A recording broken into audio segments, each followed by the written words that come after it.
In Arabic, the name of Muhammad, Muhammad's got many names, but one of the most important name is Mustafa. Mustafa in Arabic means he who was selected. And the idea is that since the time of Adam, the first human being, God selected from every generation the best of all the descendants of Adam. So there was some kind of natural selection, one generation after the other. Until at the end, he selected the best of the best of the best of the best. And this is the Prophet Muhammad. And he chose him to give him his word, the exact word of God, and of course selected him to be the prophet that will bring to humanity the finest of all revelations. This is Islam.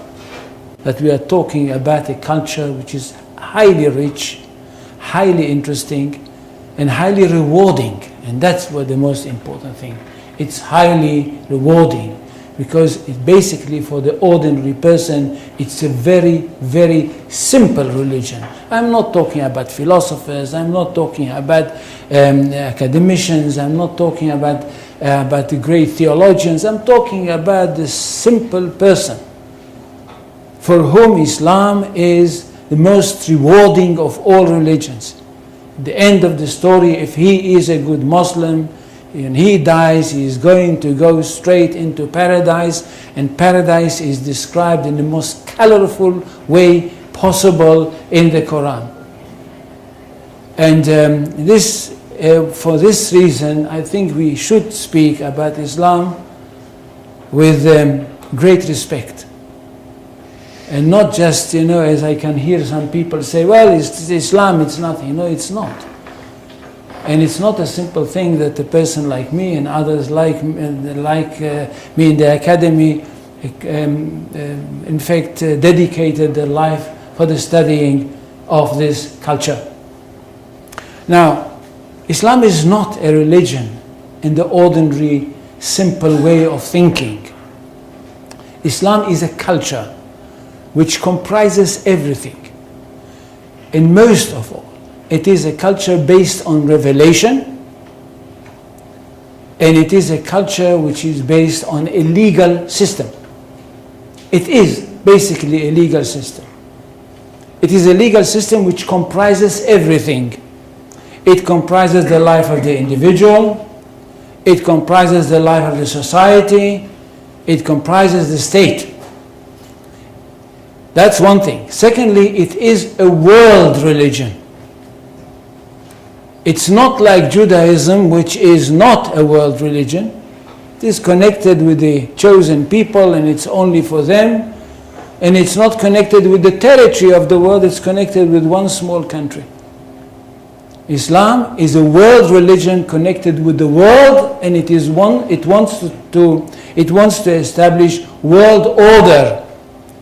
For Islam, the whole world is one state. And all the people of the world are those people who live in this one state. Now when Muhammad came with this idea, the words came from God to him.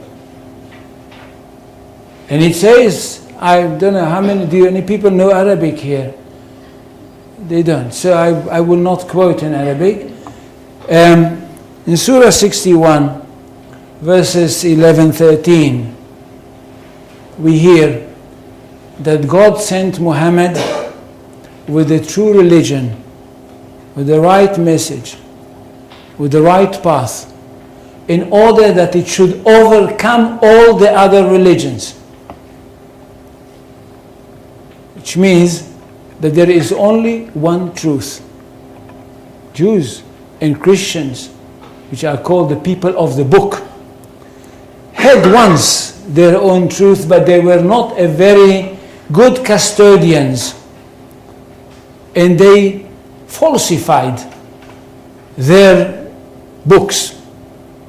That's why Allah had to send another prophet, a modern prophet, that should bring the last word of God and the only word of God. to humanity. This is the Quran. Nothing can be superior to it. And because of that, this religion is regarded to be one that stands on top of everything else. In Arabic, they say, Al-Islam ya'lu wa la yu'la alayhi. Islam is superior, nothing can be superior to it. Which means we are talking about not only the final word of God, not only about the finest word of God, but the truest of all revelations. Now what does the community have to do? The community of the believers.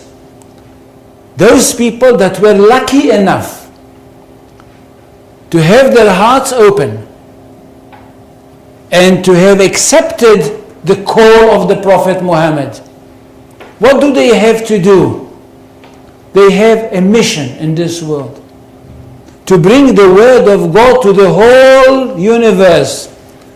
Or if you want, to the whole of this planet.